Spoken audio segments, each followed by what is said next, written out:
All right, so we are starting the first episode of the Ignite Initiative, and it makes a lot of sense to have you on as the first guest because you've pretty much taught me by example all my entrepreneur, I guess you call them skills or drives, and so welcome on. I know it's your first podcast, so if you're a little nervous, don't worry about it.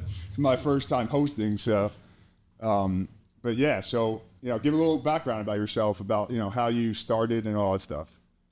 So I think I realized at an early age that I wanted to be on my own. When I say on my own, work for myself. I felt like wherever I went and had jobs, I ran into like brick walls with people who were, let's say, weren't qualified for what, or giving bad advice to me. And I wanted more. I wanted to be the boss. I wanted to be the guy, not for ego, not because I felt I could do it better and I can make more money. So my drive early on was always about money. How can I make money? You got to understand, I came from a family where my parents, I'm first generation American. My parents came here from Italy with nothing. So we weren't poor, but we weren't living a life of luxury. We had the essential needs. So that was my driving force. And I wanted, So with that, like grandpa, grandma, how did they feel about you taking that route and not having the, stability basically, of having a job in the regular, So that's a good question. So, grandpa, so I landed a job I was 19 years old and I got a job through grandma's family in a private sanitation truck. So I became a Teamster at 19. I had a Teamster's book. I was making good money. I was in a great union, private sanitation, working nights, and, this so-called American dream, a job, benefits, stability, right? I hated it. There was nothing there for me. But my dad did it for 35 years and retired from it. So it's not like it's a bad thing to do. You got to find your lane and see where it is you want to be. So I was always searching for more. And yeah, you knew right away, kind of. Right. And then, a year later, I lasted about a year. I also had to work nights. Wasn't really what I wanted to do. And again, not a bad knock on the job. It was more me than the job. So I was always searching for businesses to buy, like something, to do something. Again, you got to understand, no college education, which was fine with me, but I didn't know what I wanted to do. So I stumbled on this coffee truck in Harlem, New York. How'd you stumble? Sale. Okay. So I would search. Where would you search? I was searching newspapers. Back then, the New York Times had a great business section, and that I was probably the only guy that would buy the Times to read the business section of business opportunities. Yeah. Everybody else was reading it for stock options, this, that, and to learn. But me, I had a different way. So I made a call. I went to look. I went during the day because I was off during the day. I went to Harlem a couple of days. Nobody knew. I would just go there myself and study the route. So wait, you were with mom at this time, or you were? Yeah, I was living in. Well, obviously you're with her, but you were married or no? No, 20 years old. I wasn't. Okay. So I want this route. I want to buy it. I need $40,000 to put down. Man, what did you have in your pocket? I had nothing, basically, nothing. Peanuts. So I told my parents, grandma and grandpa, I told them, listen, this is what I want to do. So grandpa, wanted me to stick with, the union job and this and that.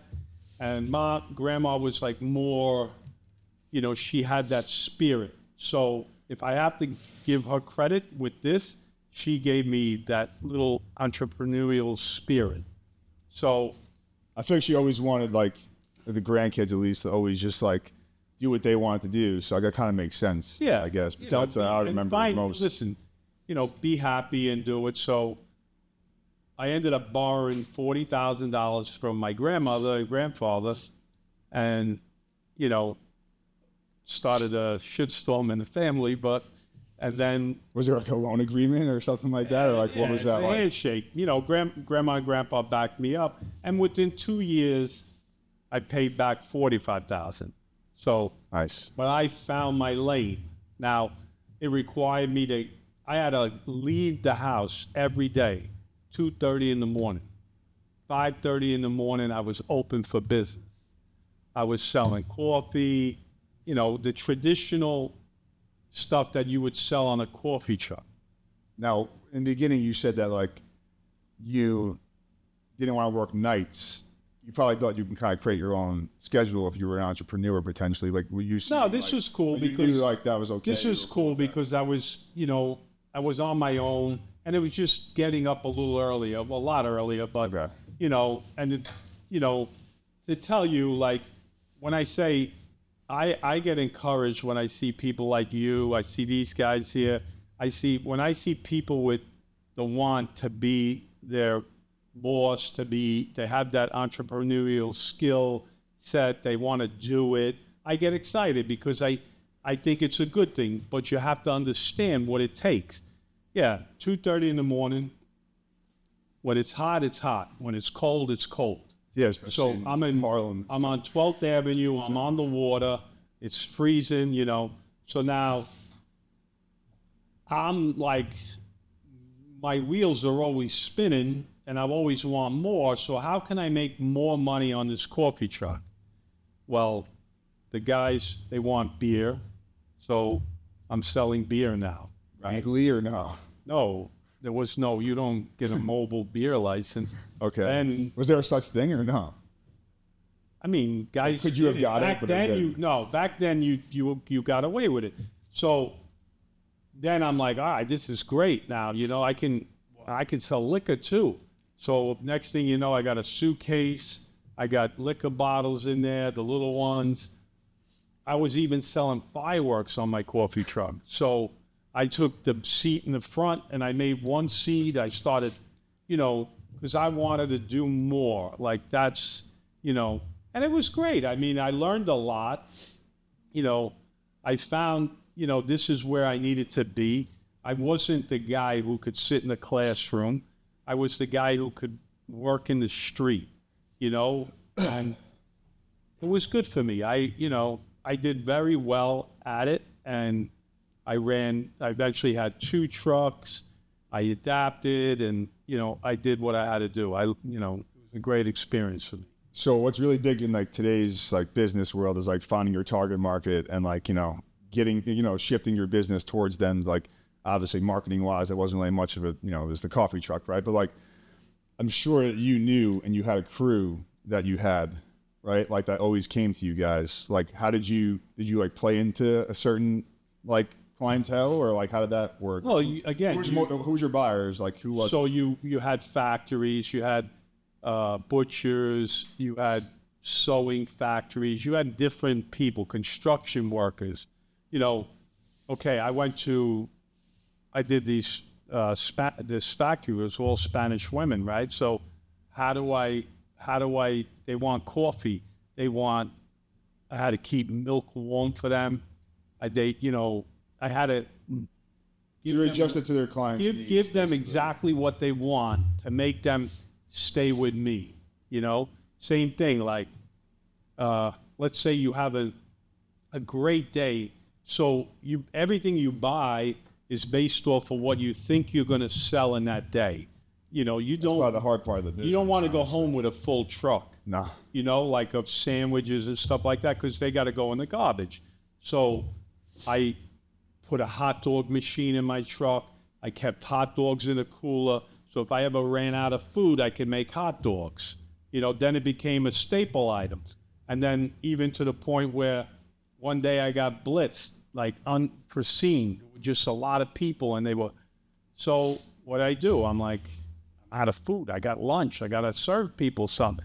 I go to McDonald's and I buy a burger for $1 and I sell it for $2. He just marked it up. And everybody, you know, they don't care. They I gave them what they want. Well, you know, that's one thing that still holds true today is like convenience. Like if you can be as like convenient to your clients as the most convenient you can be to your clients, I mean, the more they're going to buy from you. You know, what could you do to help them, you know, stay with you? Like, you know, I'll buy stuff that might be a little bit overpriced, but if it's at my convenience and it could save me time, which I know is in the end is money, then, you know, that's what I would go for. So that's relatable now in today's world. 100%. I mean, people will pay, give them good service and they'll pay. And they want to pay and they're appreciative of your hard work. So I think whenever you look to cheapen yourself, you've already started the descent into failure. Like if you think that like running a special, let's say you're a deli and you want to do an egg sandwich for $1 or whatever, no, your skills are worth money. You know, give them a good product, charge a fair price, and give them what they want. Don't cheapen yourself. Like, don't cheapen your product. Yeah, no, that makes sense because, I mean, sometimes in some businesses, sometimes you give that lower ticket to get them in the door, but that's different than this, obviously. But yes, completely agree. And then, so the coffee trucks are going good. Did you like stop the coffee trucks, or did you like what happened after that? And I did it for about 8 years. Did really well. You guys all came along. Like, you know, now I'm married. Now I got 3 kids, and I'm looking to like going to Harlem every day with a load of cash isn't the best. Do something different, you know. So, and through my accountant, a business became available, like a wholesale business in Queens. 2 clients of his. So me and my brother Joe, we ended up buying that business, and it's a small sundry business. So we basically sold product to stores, like little stuff to watches, okay, Kodak film, Duracell batteries, no nonsense pantyhose, whatever. We had an array of items that we would sell to all these like convenience stores, like bodegas, basically. Anybody, and then we took it to another level, and we started selling cigarettes and candy, and it was going great. It got we were selling stores and doing well, but at the end of the day, I wasn't making the money I was in the coffee truck business. Because your margin... Now that was closed at this time. You closed it down. You stopped. Yeah, well, I actually sold it, and another guy ran it for, I don't know, about 4 or 5 years, and then that was it. And then he kind of like, ran it into the ground. But at that point, I made my money with it, and I was good. I could definitely have stayed there, but, again, I wanted a new challenge. I wanted something better. I thought I had it with this wholesale business.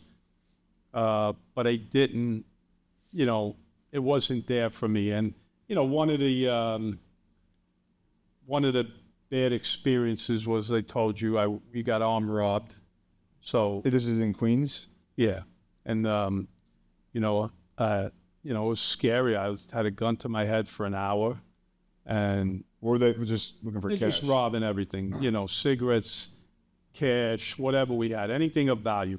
Cigarettes had a black market value of like 90%. Like you could buy, anybody would buy them. So obviously there's no cell phones and stuff. So like when that's going on, you're just kind of like, just do as they say. It was basically like an hour. No, there was nothing. And I mean, I got 3 kids. I'm staring at concrete. And I was born at the time or no? I thought I wasn't maybe. Or maybe I was. What year? Yeah, you were born. And I just said, you know what? I'm out. I don't want to deal with this, and I don't want to do it. So I again started to regroup and look for something else. And that's where I ended up in Long Beach. I bought... Well, before Long Beach, though, what about the deli? Didn't you have a deli? Or? Yeah, we did. So we built a deli. We named it after Grandma. We called it Yola's.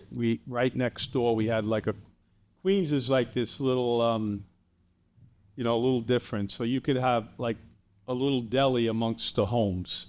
Yeah, of course. Like, and they just like not on the main boulevard. It's tucked in. It's like their kitchen almost, right? And that's what we did. We just had, and we had some lady a neighbor who was willing to do it. We didn't actually work in it. It was okay. It was, we made money with it.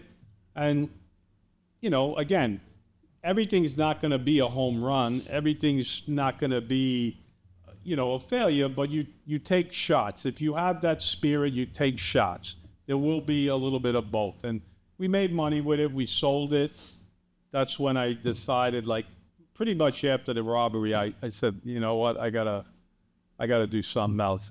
And then you, like every experience, I'm sure you just up your skills and then you get up it to the next level, yeah. basically. So like, coffee truck, you learn some stuff, brought it over to the wholesale business, wholesale stuff. You obviously faced new challenges, brought that over to the deli and, how to run the deli at the same time, basically. Mm-hmm. And then when those closed down, now obviously you started, I would say probably your best, maybe not actually, maybe your second best business venture, the Monarch Beverage in Long Beach. Yep. How did that come about? How did that start? I still remember, how old was I?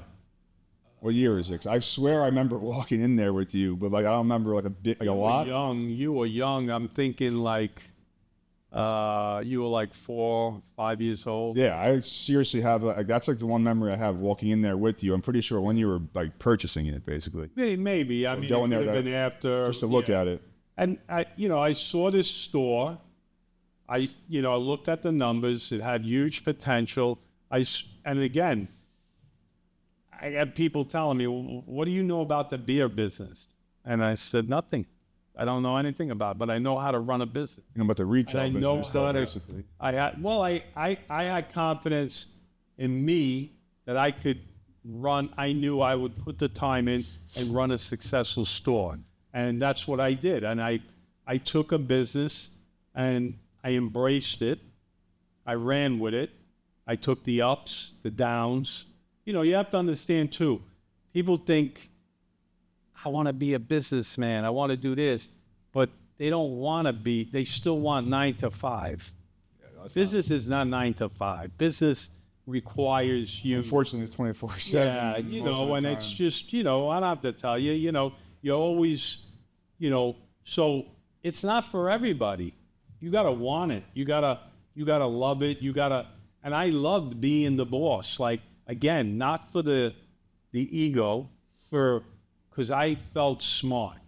I felt this was my classroom. Being in business was somewhere I could excel. In school, I had probably 4 or 5 teachers told me I'd be a failure, and you know what, shame on them, because they thought their way was the only way, but and I don't hold nothing against them. They probably actually motivated me more to succeed. So, and, we were just talking about craft beer. So I get there and I'm running it and craft beer is starting to take its rise. And then it takes a nosedive. It literally collapses. You stock up or do you have it? Well, I would buy, you don't, it doesn't happen like that. It just, you start to see the trends, okay? So then it kind of stabilizes and it now starts to pick up and gain ground. And it's really taking off. So what do? I'm like, well, I'm going to go all in. I'm going to go and I'm going to make, so if you're making a product, I want your product. As long as you back your product with me, I'm going to give it shelf space. And, next thing I know, I became a destination for craft beer. You got 2 full long aisles of it. I remember. Hands down. People used to. I remember people used to come there when I was working there in high school. People used to come there for a specific beer, right? And if it was sold out, they would be pissed. But they would get other stuff, obviously. Listen, there were other guys who did it, but I would like to think that I was one of the better ones at doing it on Long Island, and I was one who embraced it. And I've had smart guys who ran great stores who, said, nah, it's not for me, and I'm not going to do that.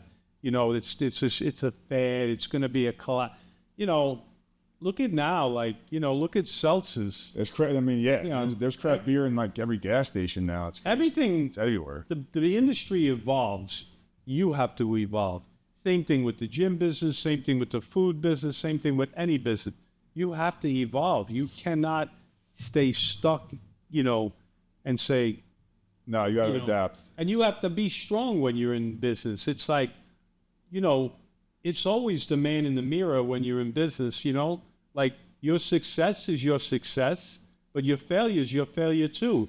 If you do something, if your business is failing, you're pretty much the reason why it's failing, I think, because you're not really doing your job, and running your business. Yeah, that's the tough part. Like, it always is going to fall on you no matter what, right? And then, so in Monarch, when you purchased the business, like, why was it, like, what was it? Was it up for sale because of why? And like, was it like cheap? Was it expensive? How did you purchase it? Because I know So there a was, lot of people now want to, like, purchase businesses and stuff like that. So how did that work?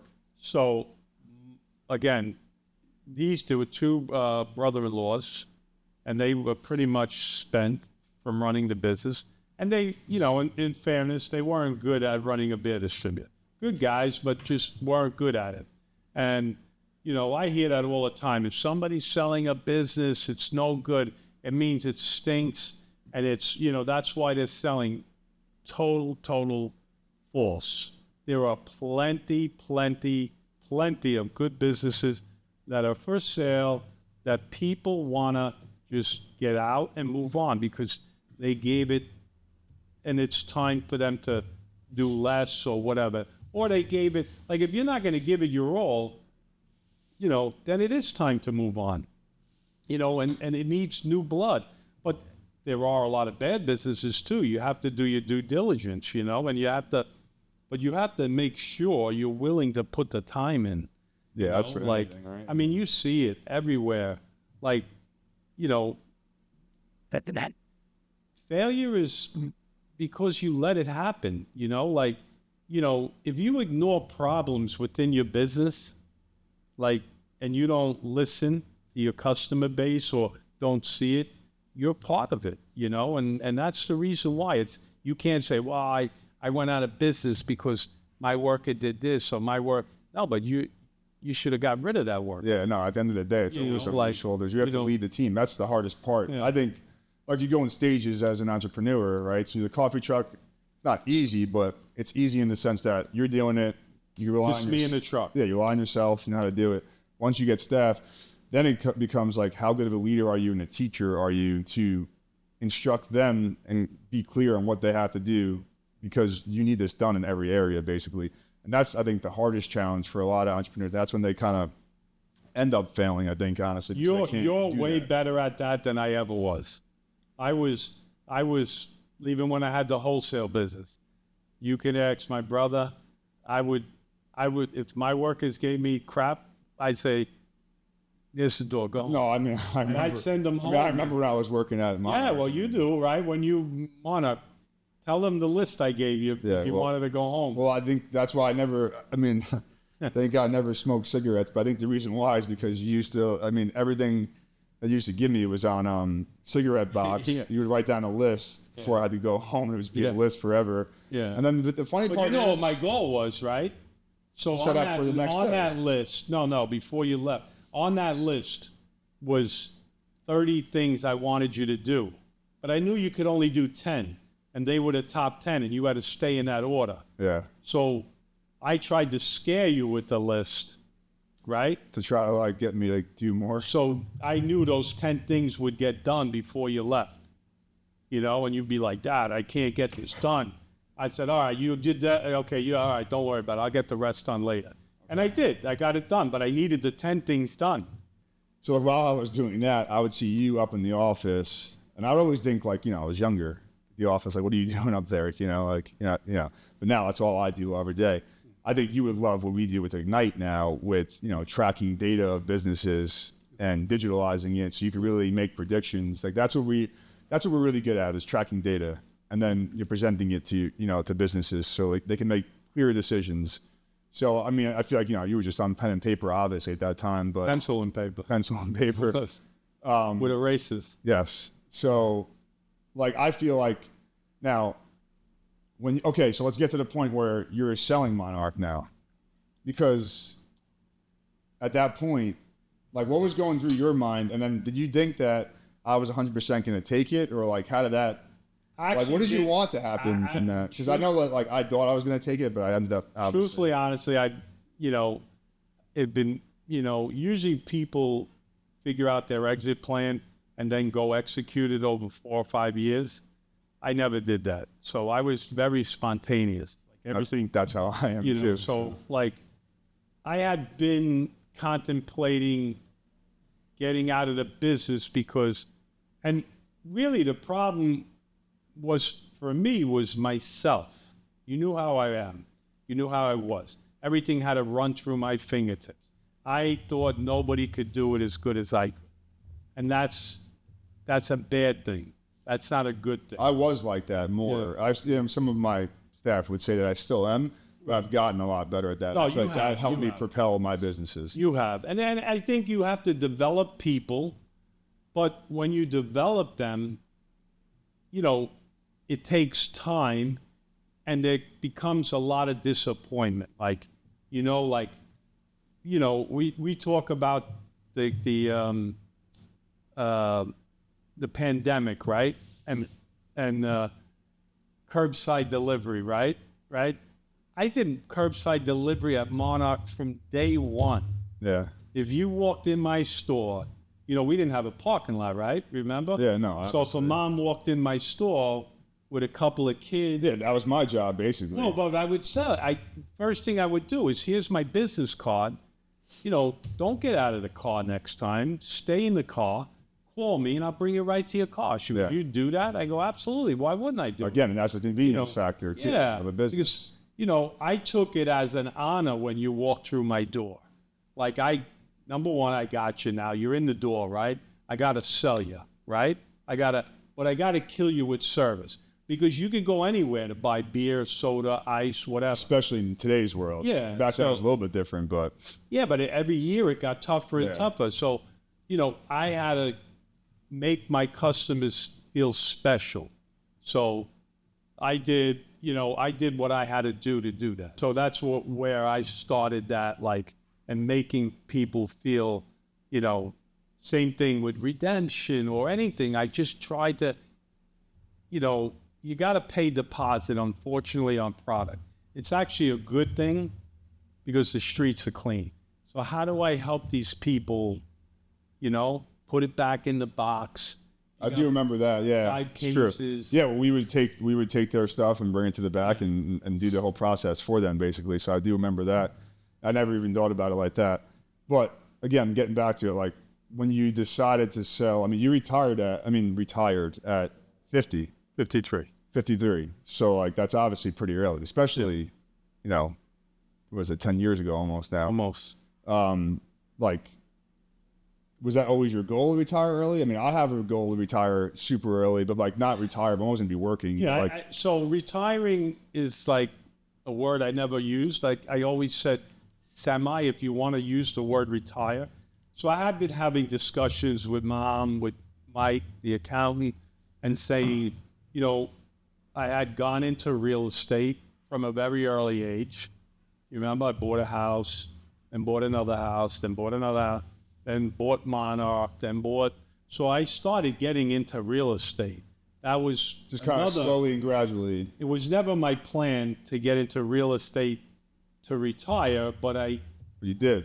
Right, because it allowed me, the beer distributor was good to me, but didn't allow me to retire at that age. Many friends of mine are still working. So what is that? Because of your discipline, though? Like, I don't get how. Well, I was good with money. I feel like you're better than me with that, though, with spending, though. I feel like I tend to spend a little bit more. Well, everybody does. I spend more than my dad. So yeah, everybody spends, listen, I could sit and criticize your age, I could criticize all three of you and your sisters, how you spend money. But, listen, I'm sure my dad did the same thing. So you got to be smart with it yourself and try to, my goal was, to accumulate real estate, not to sell it, not to, to buy it and become, and I liked it. I liked owning property. Real estate was like, but we were talking about this all the time, like, Monopoly, right? Like I wasn't buying Park Place.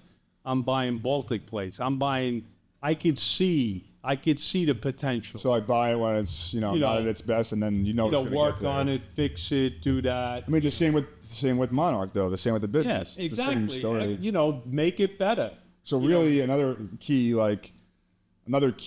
I guess you'd call it, attribute for a good entrepreneur is to be able to see the vision of things, and not only like things like stores, properties, but I think also seeing it in your staff and hiring processes and stuff like that. Like seeing, like for me, like somebody comes in, I don't care about people give me like their resumes and stuff like that, and I don't even look at it. I just look at it so I can ask them a question about like, oh, you went to school here? But to me, it's like have a conversation. I know in like 3 minutes, like if I like you or not, that's it. I know right away. I don't care what you did. I don't care what. And when the worst is when trainers come and they give like all these like certifications. I'm like, I have like one certification, so I don't care what you have. Yeah, if you got to talk about yourself, you're usually not. If your conversation's about how good you are and all, Yeah, I mean, I really don't care about that. I care about how you are as a person. If you give a shit, then I know you're gonna be with us for a while. But again, and you'll get exposed quickly. Yeah, of course. But that's why we don't want to hire those people, right? Right. So again, did you think that I was gonna take over the business, or like how did that? I don't even remember it that much. I wasn't really looking for that to happen. I would have did it if you wanted to. But why weren't you? If it was a profitable, very profitable business. Great business, good business, and the guys that bought both my stores, they're doing well and they did well, and I just, didn't know if you were number one going to be happy doing it. And you know me, I'd never forced you to do anything. No, sports I are never with sports. The only thing I wanted you to do is, to be a good person, to work hard. How many times I sent you text messages, and whether it was sports or something else, like the only one that loves you is your family, and not that people hate you, but you got to work hard if you want something. You're owed nothing in life. Yeah, you never cared what I did. It was more about like how I approached it. That's all it really was. Even your sisters, I wanted them to follow what they wanted to do, and more importantly for them, I wanted them to be independent. I never wanted your sisters to ever be dependent on a guy or anybody. Yeah. Where they could stand on their own. So I remember, like, I thought in my head coming out of college, I was like, okay, I'm gonna just take over the business and start learning about it and stuff like that. And then you told me to just kind of like focus on what you like, and I was like, I don't really like anything. I played football. That's all I cared about my whole life was football. Career-ending injuries. I had 3 foot surgeries, and then my other foot was even worse than that foot. Completely done. Even if I did have a shot. But regardless, I was just thinking like, I like strength training. That's it. Like getting athletes stronger. I was doing it my whole life. I was helping out and stuff like that. So I was like, I'm gonna open up a gym. I was 22, and then like 2 years later, this is going pretty good, Raf. We have 1 floor, but I'm making like, maybe 500 a week, if that, depending if I was even counting our money properly. And I'm like shit, like I should have maybe took over the beer store maybe. But, I remember texting you, like, I would always just, and I still do to this day, text you my numbers and stuff like that, how businesses are doing. And then you kind of just say like, the funny thing is like, you never really say it's good. It's just more like, you applaud it, but it's like, it could still be better, which I appreciate, obviously, because I thought X amount was a lot years ago, but it's not anymore, and it kind of can just climb up forever, basically. So. But I grew up that way. My dad would only tell me the bad, not the good. Yeah. Not you, and you didn't do that. No, but like, and we're talking, you talked about adapting and adjusting. So I've seen you now since you opened up RAS and I've seen you evolve into a gym owner, how you embraced a different clientele, how you made shifts. And, when you're running a business, you got to be able to adapt. You have to be able to see it ahead. And you can't, you can't just stay like, well, and just watch things go bad. Talk about adapt. Like I think you had asked me what was something really memorable for me in business. I'm going to see, you guys could Google this. Let me see if I'm right. I'm going to say August 3rd, 2003, the blackout of New York. I got to be close. I'll look it up. I'm driving home. I had left the store. August 14th, 2003. All right, so that's not bad, right? Yeah. All right, so No. I'm driving home, and I'm about halfway home. And I'm like realizing something's not right. Traffic lights, and it's not just one town, it's the next town. Cell phones aren't working. And I'm like, what's going on? Like something's wrong, So I make a U-turn and I go back to Monarch. I got to make sure my store, my livelihood, my business is okay. Doesn't matter what you have that night or something like that. Yeah, like I got to go back. Yeah. Because that's how I feed my family. I'm pretty confident my family's okay, but I got to make sure what feeds us is okay. Yeah. So, and other people might think, well, you should have went home, but, I went back. Sure enough. I remember the pictures. You guys like selling ice. Everything is like the whole way back. Something's wrong. We still don't know what's going on. So I jump in behind a register. Next thing we know, we got cops at the store. We got a line forming outside. I'm working. I got my calculator out. I know all the prices in my head. I'm back in my coffee truck days. I'm like, but an opportunity to succeed, obviously. Well, and I got to adapt. I gotta do this on the fly. I can't. That day was probably the craziest day ever. There were other ones. I won't go into detail, but that one was crazy. And I stayed there till I think 1, 2 in the morning. The lights came back on. The blackout was across the country. So it was a Thursday. It was a Thursday, right? Yeah, Thursday. Okay, see? So Friday, nobody went back to work because there was still people without power and this and that. Like there were pockets, right? So then people wanted to drink, though, obviously. But the cell phone was on, so I'm making sure. And the one thing I always prided myself as a business owner is I paid my bills, right? So I always paid my bills.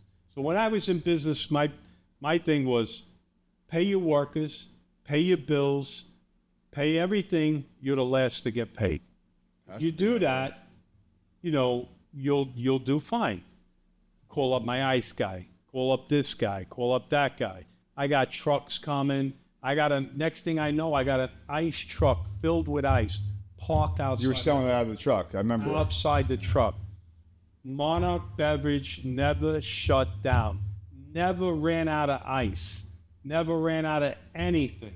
I ran everything, and I was doing it all by myself with a calculator. I had a couple of people say, how do you know that's the right price? I said, here's my card. Here's what you got. Here's what I charge you. When we're back up and running, if you think you got ripped off, bring it back in, and we'll check. I think I'm going to be within the pennies. But, you're entitled. I won't take offense to it. So, and I had, hands down, the best weekend ever at Monarch Beverage. You could have been closed. Better than 4th of July, better than anything. We killed it for Thursday, Friday, Saturday, Sunday. Killed it. And why? Because I adapted. We shifted gears. I had a great reputation as far as, I didn't have a lot of guys, loved the way I did business, but they loved me because I was a payer.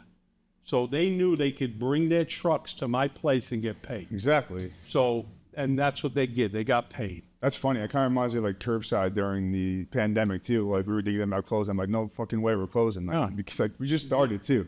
Fucking can't close. Like we have to. We just started. Like we couldn't lose momentum. But The same with the two beer distributor guys that I sold to, the two young guys. More so JC. He's like, what are we gonna do? What's gonna happen? I'm like, dude, relax. what are you gonna do? It's just started. You don't know why you getting all ends up.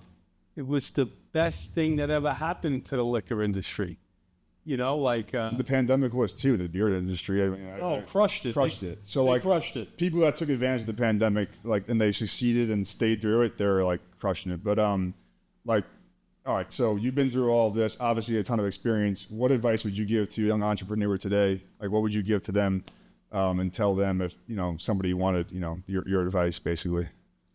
I mean, ask questions.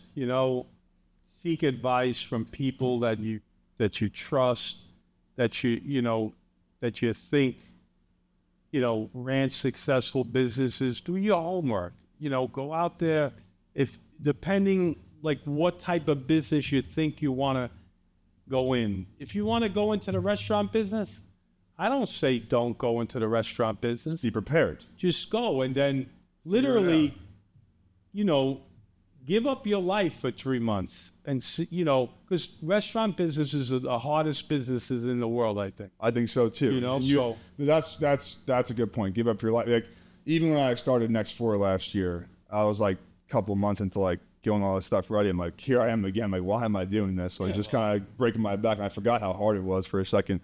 But then I was like, whatever. It is what it is. We got tons of equipment delivered, and we had to bring it upstairs. And I was like, people were like, what are we going to do? I'm like, we're going to fucking bring it upstairs. What else are we going to do? Exactly. And I built They're it all. going to get up by like, itself. So I'm just like, this is like, I'm going backwards almost. But if anybody listening wants to reach out to you, where could they find you?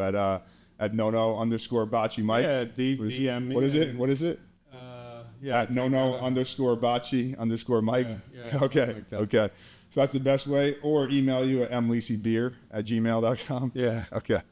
All right. Awesome. Yeah, I'd be happy to help anybody. I love it actually. I encourage it. I love to help people. And So maybe you could be the business strategist strategic partner at Ignite and help people kind of see their vision. if they want, I'll be happy to help them. If you want, I'll be happy to help. I got a few more ventures I'm headed towards. One I gotta. Yeah, the next thing up, guys, stay tuned. He's going to be opening up a bocce club. Yeah. Oh, we can cut Oh, it out. maybe. Yeah, trying to. I don't know yet. So I'm hoping if that all goes through, I'll, but now I'm being selfish. Now I want something for me. All right. So All right.